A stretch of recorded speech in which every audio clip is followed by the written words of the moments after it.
Hello everybody and welcome to my constructed video series. This is Brian Kibler with StarCityGames.com, and as you can see on your screen, we are taking another gander at Modern with gold cards. I'm playing the same Pillar of the Perons deck that I played last week. There's actually a lot of differences in this particular version compared to the list I played in my last video.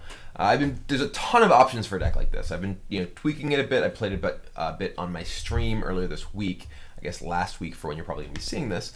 I have a ton of fun with this deck, and I don't know if it's really a legitimate contender necessarily, but I think it has a lot of tools and a lot of power in the cards available to it, because the cards available to it are huge. It's cards of every color, and well, some of them have actual every color, but Sliver Hive Lord is not yet printed, so can't play with him in here yet. Don't know if you think you'd really want to, but he's sweet. Anyway, what's going on here is from the last version, I cut Voice of Resurgence and I cut Fleeceman Lion. They just really weren't that impressive to me. They're good in some situations. Fleeceman Lion is it's a body that sometimes can go monstrous, very, very rarely does. Whereas Voice can be good against decks that are trying to attrition your creatures out, and can be good against decks where they're trying to play things at instant speed, whatever. Instead, I'm playing the Tidehollow Scholars that I previously had in my sideboard are now in my main deck.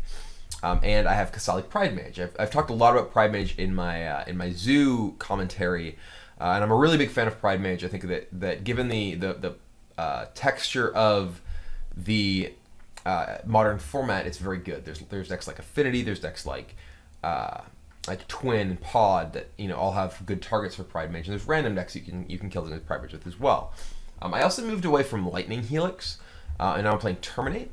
Jund is pretty popular, and having both Terminate and Abrupt Decay that can kill stuff like Tarmogoyf, a large scavenging ooze, things like Phyrexian Obliterator. I got obliterated by an Obliterator quite appropriately when I just had Lightning Helixes and just Abrupt Decays. I also added Bant Charm. Bant Charm is actually a card that I think is often underrated. The flexibility of Bant Charm is really powerful, and when you are able to use it to counter Cryptic Command, or put a Wormcoil Engine in the bottom of your opponent's deck, or any number of things, it's just really powerful. It can kill Cranial Plating.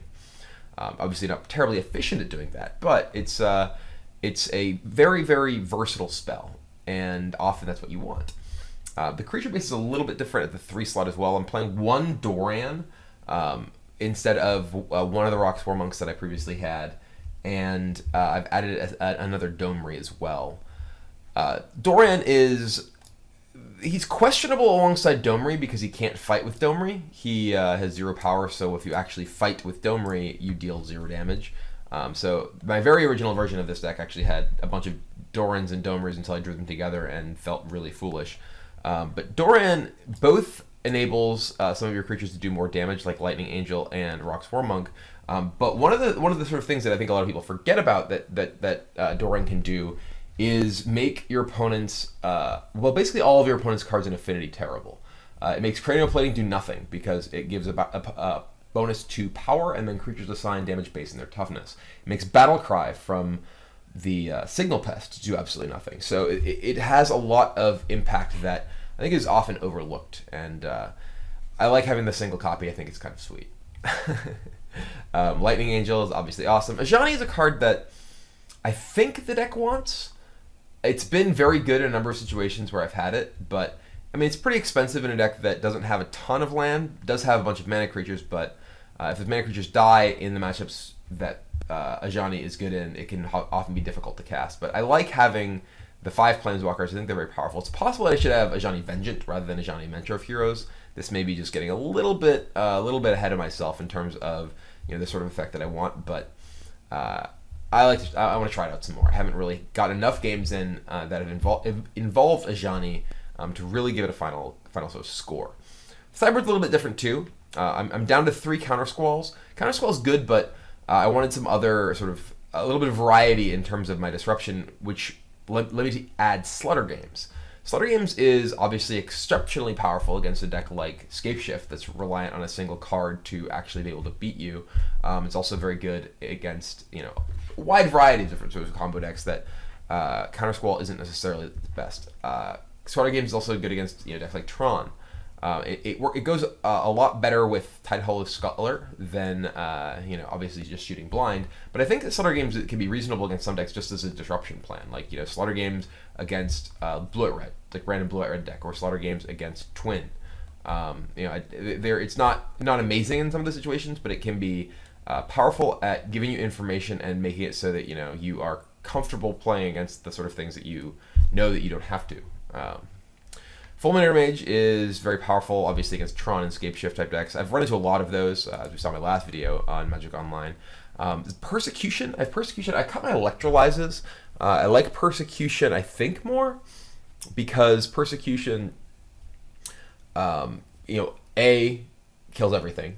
You know, kills all their little dudes, and B, only costs 2 mana. Those are both a big deal. The pumping your own guys is less important, I think. I'm not really sure which one's better, Persecution or Electrolyze, but I think you want one of those sort of effect. I've actually had people suggest Rakdos Charm, which I think is a reasonable sideboard option as well. I think that's, you know, clearly pretty powerful against Twin. You know, if they make 20 guys, you can do 20 to them for 2 mana. Though often, you know, that's not really an option because if you have 2 mana up, they're afraid of removal spells and are, you know, going to play the game a bit differently. It can, you know, shatter things. It can be, you know, graveyard hate, whatever. I have a couple of Kitchen Finks in the deck now, both because I think Finks are, you know, a good complement to Rock's Warmonk against aggressive decks, and because I think that they may actually be good against some of the, you know, Jund-ish style decks. I'm not sure that that's true, but I'm going to try them out. And then Sigarda here is the sort of trump against the Jund style decks. The idea is that that's what it is, at least. Where, you know, they have just a bunch of removal and stuff like that, and Sigarda not only means that their removal does nothing, but it means that Lilianas do nothing, and that can, you know, really sort of seal the game. So this is the deck we're going to play, and some other cards that I don't have in here that I've considered. Geist of St. Traft. It's possible Geist is just better than some of the other threes, like maybe, you know, want Geist instead of Rock's Warmonk. Geist is definitely gives the deck more power against control and combo decks because it provides a fast clock. I think it makes the deck worse in creature matchups. You don't really have burn to supplement Geist to kill people quickly. You only have other creatures, so it's not clear to me that that's a card that I really want.